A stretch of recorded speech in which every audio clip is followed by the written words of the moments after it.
एक आम सी स्थिति की कल्पना करते हैं जो लगभग हम सभी के जीवन में कभी ना कभी जरूर आती है। मतलब एक ऐसा पल जहां मन का हर एक कोना, शरीर का हर एक रेशा चीख चीख कर कह रहा होता है कि नहीं, मुझे ये काम बिल्कुल नहीं करना है। लेकिन जैसे ही हम मुंह खोलते हैं तो अचानक वहां से हाँ बिल्कुल हो जाएगा निकल पड़ता है। हाँ, ये तो बहुत ही आम बात है। और हाँ बोलने के बाद जो एक भारीपन लगता है ना, वो बहुत तकलीफ देता है। बिल्कुल सही कहा। कभी ये किसी बॉस का शुक्रवार की शाम को दिया गया कोई एक्स्ट्रा काम होता है, तो कभी किसी रिश्तेदार के घर उस दावत में जाने का दबाव जहां जाने की जरा भी इच्छा नहीं होती। और हाँ कहने के तुरंत बाद जो एक घुटन महसूस होती है, वो एक ऐसा अनुभव है जिससे शायद ही कोई अछूता रहा हो।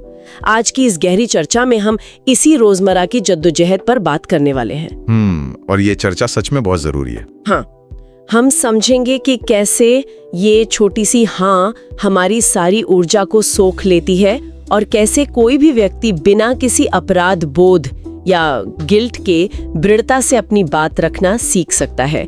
इस विश्लेषण के लिए हमारे पास 4 बेहद शानदार स्रोत मौजूद हैं।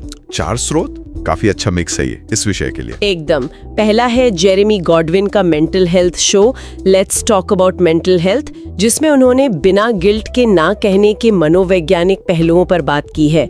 दूसरा स्रोत डॉक्टर स्वतंत्र जैन का एक अत्यंत दिलचस्प लेख है जो अपनी बात दृढ़ता से कहने की कला पर आधारित है।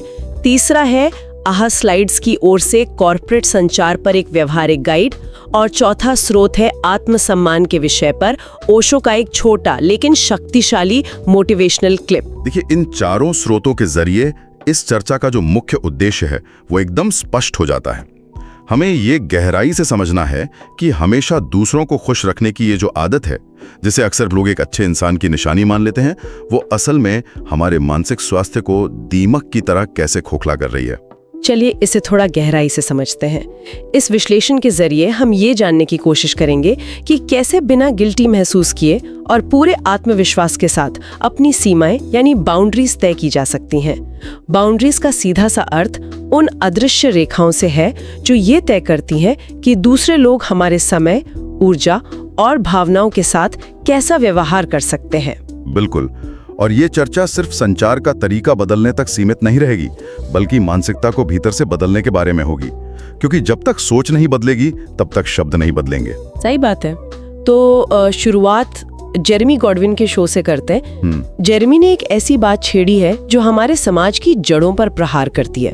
उनका कहना है कि समस्या की असली जड़ हमारी उस सामाजिक कंडीशनिंग में है जो हमेशा निस्वार्थ होने की तारीफ करती है। हाँ, बचपन से ये सिखाया जाता है कि जो इंसान दूसरों के लिए हमेशा हाजिर रहता है, जो अपना नुकसान सहकर भी दूसरों का काम कर दे, वही महान है। एकदम वही पॉइंट। इसी दबाव में लोग किसी भी तरह के विवाद या टकराव से बचने के लिए अपनी खुद की जरूरतों को पूरी तरह से भूल जाते हैं। लेकिन एक सवाल ये भी तो उठता है कि क्या दूसरों की मदद करना गलत है? क्या इस तरह से हर बात पर अपनी जरूरतों को आगे रखना हमें स्वार्थी नहीं बना देगा? देखिए, ये बहुत ही वाजिब सवाल है और अक्सर लोग इसी दुविधा में उलझ जाते हैं। लेकिन गॉडविन के अनुसार दूसरों की मदद करना और हमेशा अपनी कीमत पर दूसरों को खुश करने में जमीन आसमान का अंतर है। लगातार हाँ कहने की एक भारी कीमत चुकानी पड़ती है, और वो कीमत अक्सर हमारा मेंटल हेल्थ होती है ना? बिल्कुल। जब लोग अपनी जरूरतों को किनारे रखकर सिर्फ दूसरों के लिए जीते हैं तो इसका सीधा और भयानक असर मानसिक स्वास्थ्य पर पड़ता है। गॉडविन ने इसे बर्नआउट से जोड़ा है। बर्नआउट का मतलब कोई असामान्य थकान नहीं है। ये वो स्थिति है जब इंसान भावनात्मक, शारीरिक और मानसिक रूप से इतना खाली हो जाता है कि उसके पास खुद के लिए या किसी और के लिए कोई ऊर्जा नहीं बचती। उन्होंने एक बहुत ही सटीक उदाहरण दिया है। कोई भी व्यक्ति एक खाली कप से दूसरों को कुछ नहीं पिला सकता। ये खाली कप वाला उदाहरण सच में दिमाग खोलने वाला है। अगर जग में पानी ही नहीं है तो दूसरों की प्यास कैसे बुझेगी? अगर अंदर से इंसान खुद ही थका हुआ, चिड़चिड़ा और खाली महसूस कर रहा है तो वो किसी की क्या खाक मदद करेगा? वो जो भी करेगा वो बस एक थोपा हुआ काम होगा जिसमें ना तो खुशी होगी और ना ही ईमानदारी। सटीक काम। और इसी संदर्भ में ओशो की उस मोटिवेशनल क्लिप का दार्शनिक विचार एकदम सटीक बैठता है। अक्सर समाज ना कहने को नकारात्मकता या अहंकार से जोड़कर देखता है, लेकिन ओशो के अनुसार ना कहना वास्तव में कोई नकारात्मक बात नहीं है, बल्कि ये खुद को दिया गया सबसे बड़ा उपहार है। यानी एक तरह से खुद का सम्मान करना। एकदम। ये असली शक्ति और आत्मसम्मान का सीधा प्रमाण है। जो व्यक्ति अपनी शक्ति को पहचानता है, जिसे ये पता है कि उसकी ऊर्जा कहाँ खर्च होनी चाहिए, असल में वही इंसान स्वतंत्र है। उस क्लिप में एक सवाल गूंजता है जो हर इंसान को खुद से पूछना चाहिए कि क्या मैं हमेशा दूसरों के लिए जी रहा हूँ? ये सवाल थोड़ी देर के लिए सुनकर देता है, क्या मैं हमेशा दूसरों के लिए जी रहा हूँ? सोचिए, जब लोग समाज के इस ढांचे में पले बढ़े हैं जहां हाँ कहना शिष्टाचार है, तो ये सवाल बगावत जैसा लगता है। लेकिन समाज जिस आत्मसम्मान को अक्सर अहंकार समझ लेता है, वो दरअसल अपने अस्तित्व की रक्षा है। अगर इंसान खुद की इज्जत नहीं करेगा तो बाकी दुनिया उसकी इज्जत क्यों करेगी? यही वो बिंदु है जहां डॉक्टर स्वतंत्र जैन के लेख का जिक्र आना बेहद जरूरी हो जाता है। उनके लेख में असली मुखरता यानी असर्टिवनेस को समझाने के लिए एक कमाल का किस्सा दिया गया है। एक बस कंडक्टर और यात्री का उदाहरण। हाँ, वो दिल्ली से पानीपत वाला किस्सा बहुत ही सटीक है। वो कल्पना करें, कड़कड़ाती ठंड की सुबह है। एक यात्री दिल्ली से पानीपत जाने का टिकट लिया है और वो अपनी सीट पर आराम से बैठा है। तभी बस का कंडक्टर आता है और पूरी बदतमीजी से कहता है कि चलो नीचे उतरो, पानीपत की सवारी इस बस में नहीं बैठेगी। अब इस तनावपूर्ण स्थिति में एक इंसान 3 अलग-अलग तरह के व्यवहार दिखा सकता है।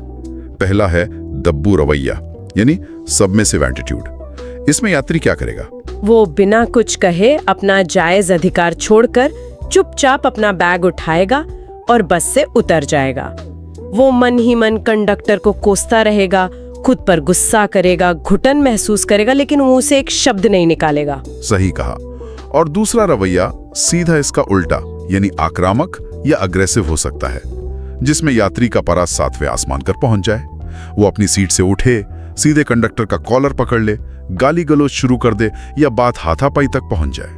ये तरीका भी पूरी तरह से गलत है, क्योंकि इसमें समस्या सुलझने के बजाय और उलझ जाएगी और शायद बात पुलिस तक पहुंच जाए। एकदम सही। और यहीं पर तीसरा और सबसे संतुलित रवैया सामने आता है, मुखर रवैया, यानी असर्टिव कम्युनिकेशन।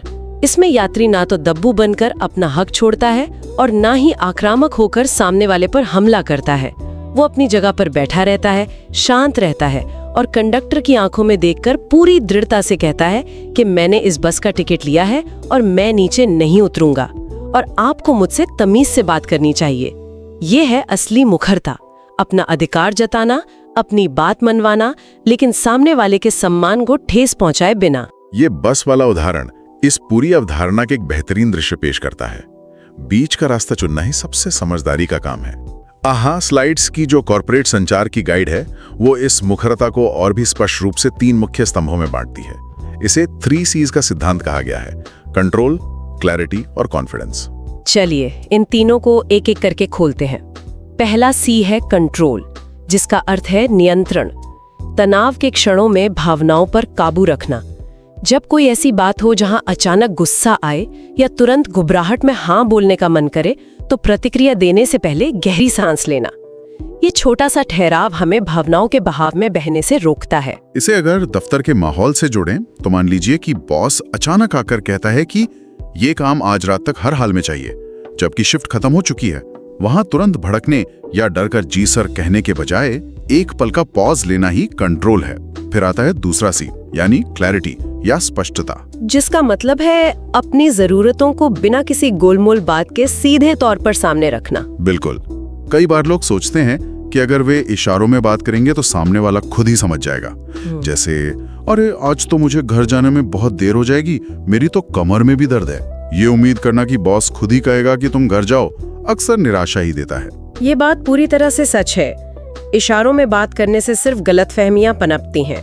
स्पष्टता का अर्थ है सीधा कहना कि मैं आज ये अतिरिक्त काम नहीं कर पाऊंगा क्योंकि मेरी शिफ्ट खत्म हो गई है। और फिर आता है तीसरा C, कॉन्फिडेंस, यानी आत्मविश्वास। इसका मतलब है अपनी कीमत को समझना। जब कोई इंसान अपनी बात इस विश्वास के साथ कहता है कि उसकी जरूरतें भी उतनी ही महत्वपूर्ण है जितनी कि किसी और की, तो उसकी बात में एक स्वाभाविक वजन आ जाता है। सही बात है। घींगिया कर या डरते हुए बात कहने से सामने वाले को हमेशा यही लगता है कि थोड़ा और दबाव डाला जाए तो ये इंसान मान जाएगा। सिद्धांत तो वाकई शानदार है। थियोरी में ये 3 C's सुनने में कितने आसान लगते हैं, लेकिन यहाँ एक बहुत ही दिलचस्प बात सामने आती है कि इन सब बातों को असल जिंदगी में कैसे लागू किया जाए। जब सच में कोई सामने खड़ा होकर कुछ मांग रहा होता है, चाहे वो कोई दोस्त हो जो पैसे उधार मांग रहा हो या कोई रिश्तेदार जो अपना कोई काम थोप रहा हो, तब ये सारे सिद्धांत धरे के धरे रह जाते हैं। उस वक्त तो बस पसीने छूटते और दिमाग सुन पड़ जाता है। ये एक बहुत ही जायज व्यवहारिक चुनौती है। आहा स्लाइड्स और गॉडविन दोनों ने इसके लिए अत्यंत कारगर उपाय दिए हैं। आहा स्लाइड्स की एक टिप है मैं कथनों का प्रयोग करना, जिसे आई स्टेटमेंट्स भी कहते हैं। ये संचार का एक जादुई तरीका है। आमतौर पर जब हम किसी बात से परेशान होते हैं तो हमारी भाषा हमेशा तुम या आप से शुरू होती है।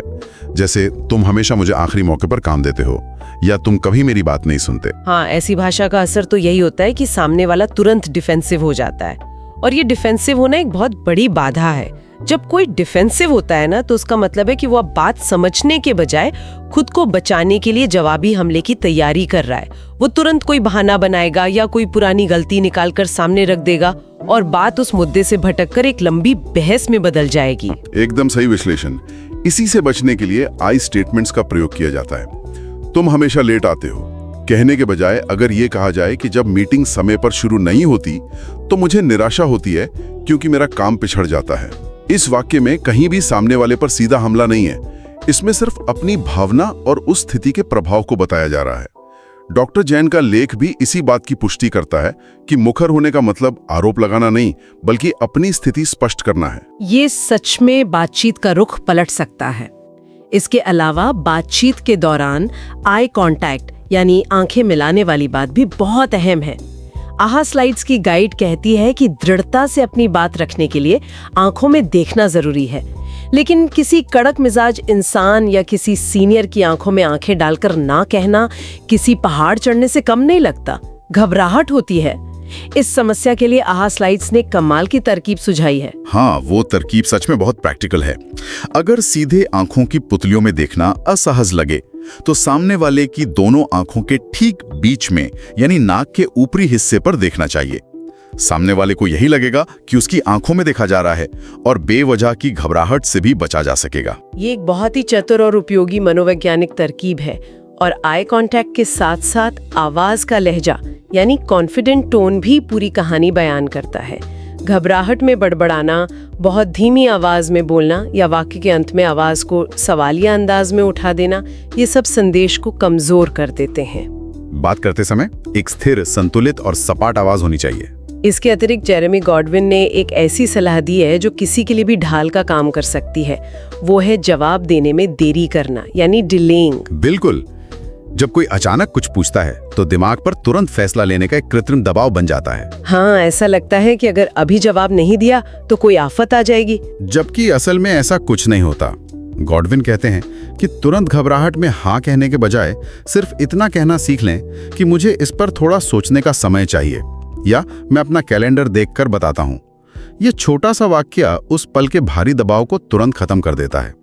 ये सोचने का वो जरूरी समय दे देता है जिसमें ये तय किया जा सके कि क्या सच में उस काम के लिए समय और ऊर्जा है या नहीं। मैं सोच कर बताता हूँ, ये वाक्य तो हर किसी को अपनी जेब में रखकर चलना चाहिए। और गॉडविन की एक और बात बहुत सटीक है, वो ये है कि जब अंततः ना कहने का फैसला कर लें तो उसे बिल्कुल सरल रखें। ना अपने आप में एक पूरा वाक्य है, इसके पीछे पन्नों जितनी लंबी सफाई देने या बार बार माफी मांगने की जरूरत नहीं है।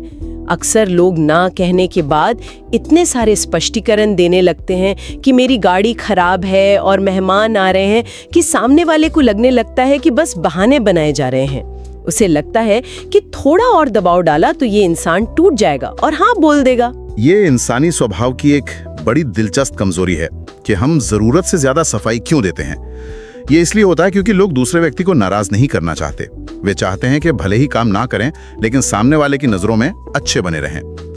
आहा स्लाइड्स की गाइड में इस दुविधा का एक बड़ा ही व्यवहारिक समाधान दिया गया है।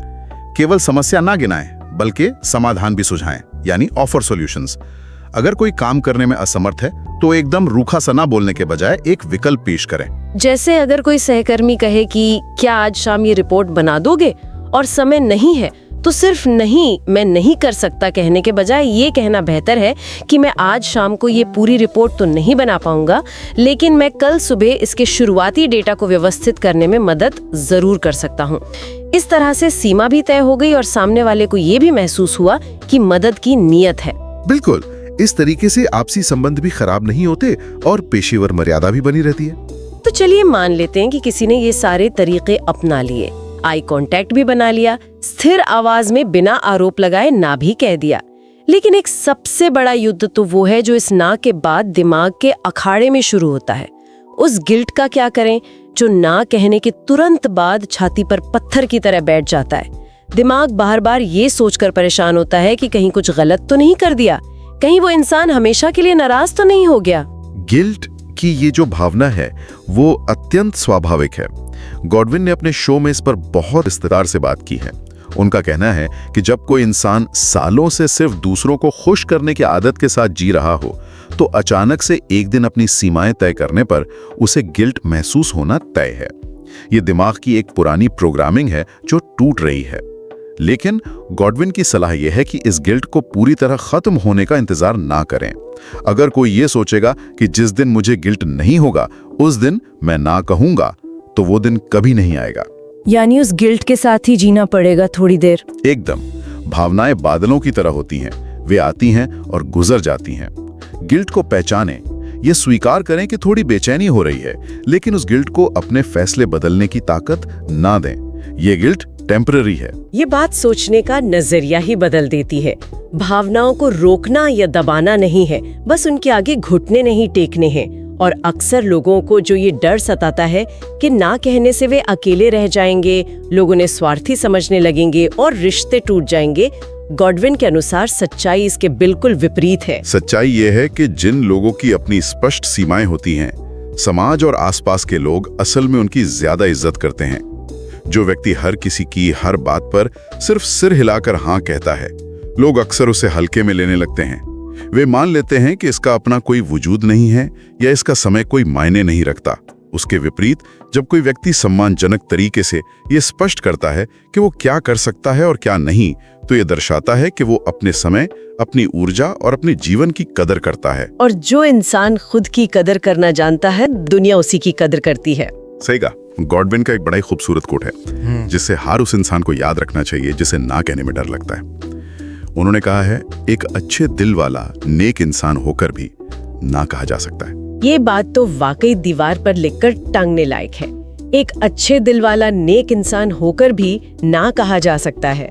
दूसरों के प्रति दयालु होने का ये मतलब कतई नहीं है कि इंसान खुद के प्रति क्रूर हो जाए। अपनी जरूरतों को प्राथमिकता देना स्वार्थ की निशानी नहीं है, ये सेल्फ केयर है, अपने अस्तित्व का सम्मान है। अगर इस पूरी चर्चा के धागों को एक साथ पिरोया जाए तो बात सिर्फ इतनी सी निकल कर आती है कि अपने समय की रखवाली करना, अपनी ऊर्जा को बचाना और अपनी सीमाएं तय करना कोई अपराध नहीं है। ये एक स्वस्थ, संतुलित और खुशहाल जीवन की पहली सीढ़ी है। ना तो दब्बू बनकर घुटने टेकने की जरूरत है और ना ही आक्रामक होकर बेवजह झगड़े मोल लेने की। मुखरता और आत्मविश्वास के साथ अपनी बात कहना एक ऐसा हुनर है जिसे थोड़ी सी प्रैक्टिस के साथ कोई भी सीख सकता है। और ये भी ध्यान में रखना चाहिए कि ये कोई रातों रात होने वाला चमत्कार नहीं है। इस कला को अपनी आदत में ढालने में समय लगता है। शुरुआत में ना कहना अजीब लग सकता है, बेचैनी हो सकती है, इसलिए छोटे छोटे कदमों से शुरुआत करनी चाहिए। पहले उन छोटी बातों पर मैं सोचकर बताता हूँ कहने का अभ्यास करें जहां जोखिम कम हो। जैसे जैसे इन छोटी जीतों से आत्मविश्वास बढ़ेगा, वैसे वैसे बड़े और मुश्किल फैसलों में भी अपनी बात दृढ़ता से रखना आसान हो जाएगा। तो आज की इस बातचीत को समेटते हुए एक नए नजरिए पर विचार करते हैं। ये सोचने वाली बात है कि जब हम उन चीजों, उन कार्यक्रमों या उन जिम्मेदारियों को ना कहना सीख लेते हैं जो वास्तव में हमारे जीवन में कोई मूल्य नहीं जोड़ते, तो हम असल में क्या कर रहे होते हैं? हम अपनी बहुत सारी मानसिक और शारीरिक ऊर्जा बचा रहे होते हैं। तो क्या ये मुमकिन है कि एक सही समय पर कहा गया छोटा सा ना भविष्य में किसी बहुत बड़े, किसी ज्यादा महत्वपूर्ण और सही अवसर के लिए कहा गया एक शानदार हाँ साबित हो? क्या ना कहना ही जीवन में सही और अर्थपूर्ण चीजों के लिए जगह बनाने की सबसे अनिवार्य शर्त है? क्योंकि जब तक बेमतलब की मांगों को ना नहीं कहा जाएगा, तब तक उस सुकून और उन रिश्तों को हाँ कैसे कहा जाएगा जो सच में जीवन को एक नई दिशा दे सकते हैं। क्या कमाल का विचार है ये। खाली जगह होगी तभी तो उसमें कुछ नया, कुछ बेहतर और कुछ सार्थक आ सकेगा। भरे हुए कप में तो वैसे भी कुछ और नहीं डाला जा सकता। इसी गहरे विचार के साथ हम आज की इस विश्लेषणात्मक और गहरी चर्चा को यहीं विराम देते हैं। उम्मीद है कि इन चारों स्रोतों के निचोड़ ने अपनी बात दृढ़ता से रखने का एक नया और स्पष्ट नजरिया दिया होगा। अगली बार जब हाँ और ना के बीच की वो कश्मकश हो तो इन विचारों पर मनन जरूर करें। अपनी ऊर्जा को बचाएं, उस पल का ठहराव लें और खुद की सीमाओं का सम्मान करना शुरू करें। फिर मिलेंगे एक नए विषय और एक नई गहरी चर्चा के साथ।